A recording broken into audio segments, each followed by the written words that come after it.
আসসালামু আলাইকুম। আজকে আমরা দেখাবো কাঁকরোল ভাজির সহজ রেসিপি। এখানে আমরা 5টি কাঁকরোলকে কেটে নিয়েছি। এখন 1 চামচ লবণ দিয়ে দিয়েছি, 1 চামচ হলুদ গুঁড়া দিয়ে দিয়েছি। ভালোভাবে কাঁকরোলগুলোকে মেখে নিব। এখন কাঁকরোলগুলো হলুদ লবণ দিয়ে মেখে নেওয়া হয়ে গিয়েছে। আমরা একটি প্যানে এখন তেল দিয়ে দিয়েছি। এখানে কাঁকরোলগুলো ভেজে নেওয়ার জন্য এখন আমরা পরিমাণে বেশি তেল নিয়েছি।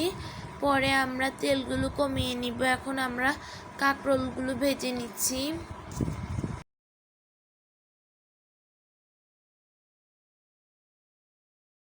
এখন আমাদের কাঁকরোলগুলো ভেজে নেওয়া হয়ে গিয়েছে। আমরা এখন কাঁকরোলগুলোকে উঠিয়ে নিব।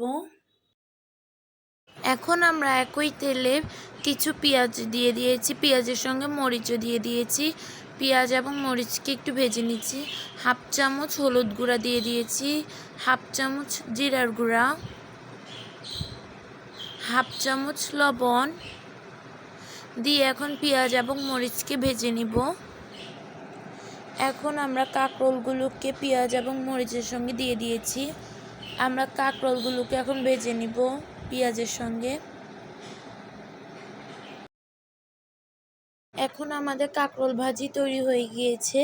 আমাদের দেওয়া কাঁকরোল ভাজি ভিডিওটি যদি ভালো লেগে থাকে আমাদের ইউটিউব চ্যানেলটি সাবস্ক্রাইব করে দিবেন এবং ফেসবুক পেজটি ফলো করে দিবেন। সাথে ইউটিউব এবং ফেসবুক পেজে লাইক, কমেন্ট এবং শেয়ারও করবেন। আসসালামু আলাইকুম।